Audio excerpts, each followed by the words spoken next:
welcome guys. We're going through Dr. R.C. Sproul's series, The Consequences of Ideas. So we've seen the first video, and now today we're going to do the second video, and I'm just going over some vocabulary, because this is an advanced English learning class.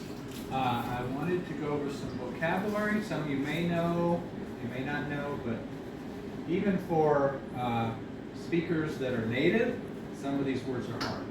Okay, so let's go over the first one. I hope I can say this. Teleology. Can you say that? Teleology? Yes. Teleology. Yes. And it comes, this is a word, very common word in philosophy. Big word they use a lot. It comes from the Greek telos. And the word telos means end or aim or goal. And they add that, of course, that's the first part of the word. The second part of the word is logi. And we use that in a lot of things, like biology, the study of life, bio meaning life, or any kind of word that has logi on it. Psychology, the psyche, the study of the brain. And actually, the logi means logos. We get that from the Greek word logos, meaning reason. Now, you may know that from in a book called John. It was a book written in Greek.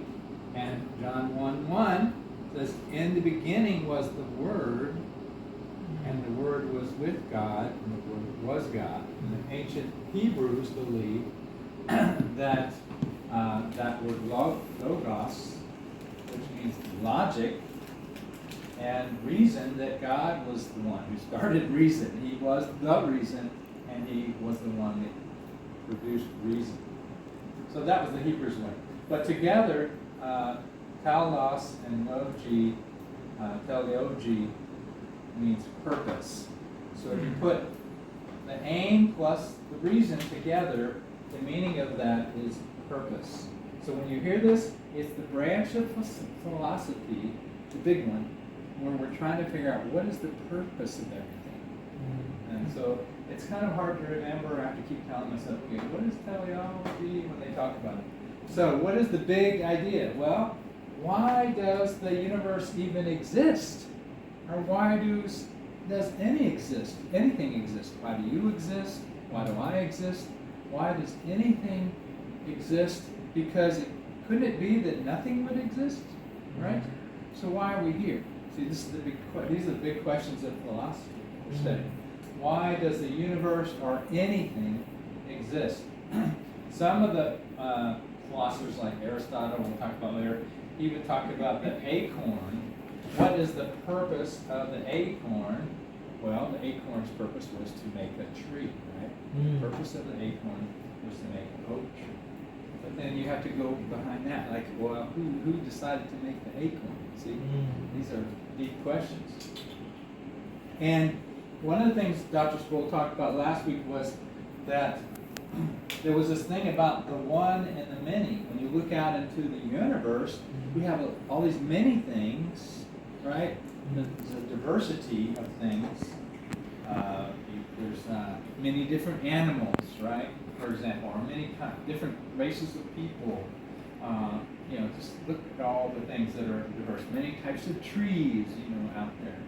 So we have this diversity, but then they're looking also for unity.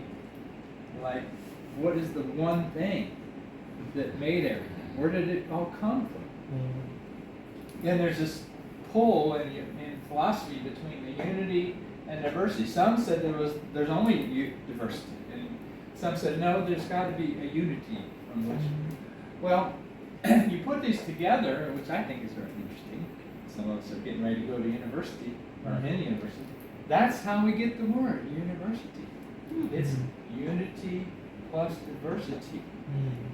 And he talked about that. When you go to university, you study different things. Like, you might study biology, life, or you might study economics, or finance, or maybe business, or maybe art, music.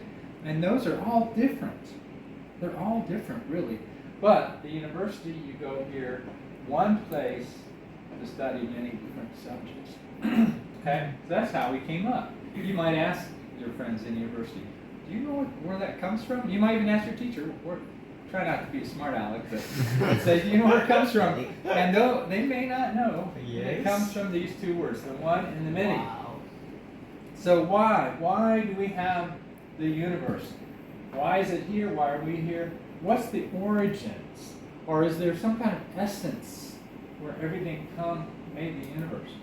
Well, he talked about two things. Is the universe a cosmos or is it chaos? And that is a debate. Cosmos meaning that it's a complex, ordered universe that we live in, a universe that is ordered. Even though it's complex, it has order. Versus chaos, a disordered universe. Now, I think most scientists today in the modern world would say it is a cosmos, an ordered universe. When we look out there, we see all the different principles, scientific measurements. We know that there is a lot of order there. But maybe way back then, thousands of years ago, they weren't sure whether it was just chaos. Maybe they thought a big dragon, made everything, or maybe an egg, there was some thoughts about an egg that just made everything from an egg, okay? But now we know it's more order. Okay, next, essence we were talking about. So the question is, where did the essence of everything, where did it come from? And what was the first cause? Dr. Sproul talked about arche, this word, arche, A-R-C-H-E. What is that? What that is, what I got from what he said, is that's the word for the ultimate reality that we're looking for. What is the ultimate reality? Beyond what we're here. I mean, the ultimate, where everything comes from. There's got to be something that made the universe exist. So they're looking for this ultimate reality. We learned last week, Thales, this Greek guy back in 580 BC, believed that it was water. That's what he came up with, because he saw water was, flowing everywhere. It looked like everything needed water. So he came up with the idea that water was the essence or thing, the ultimate reality where everything came from. For somebody back then, that was pretty good. And then some other people had some other ideas. They didn't like his idea. Air became another one. Maybe it's from air, because air flows. We all breathe. Everything living seems to need air. Then somebody else said, well, maybe it's fire. Because fire, you can do so many things. You burn things and things. You burn it and it's gone. So what happened? Fire. And then other people said, no, it's the earth, because everything comes from the earth. So then they decided, well, maybe it's all four things. Water, air, fire, earth. Okay? Notice that these are all physical things, not non-physical. So I would say this kind of arche of ultimate reality is a materialistic one. That everything is coming, the origin of everything is from some kind of material. Now, it used to be, before the Big Bang Theory, people thought, well, maybe matter or material things were eternal.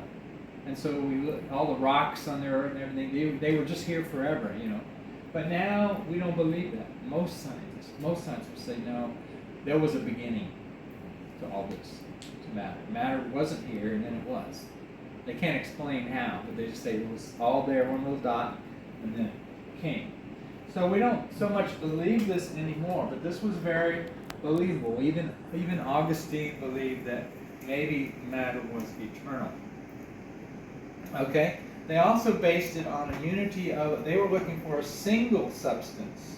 So in the beginning, these beginning philosophers, they were hoping to find a single thing where everything would come from. Okay? And that was called monism. Mon meaning one. Okay, the word mon, or mono or mon means one in the Greek. So they were thinking one thing. The one, became the word. They're looking for the one. Now, it wasn't so much a spiritual thing. They weren't saying it was God or anything. They weren't sure if it was physical or spiritual. They didn't know if it was a God like his own person, or maybe just everything came from everything. Like a pantheistic God is in everything kind of. They weren't really that clear. They just said there must be the one. You see, and they didn't know the Bible or anything from Hebrew, so that's the best they could do. So maybe everything came from the one. From Arche, we got. He's going to talk about this today.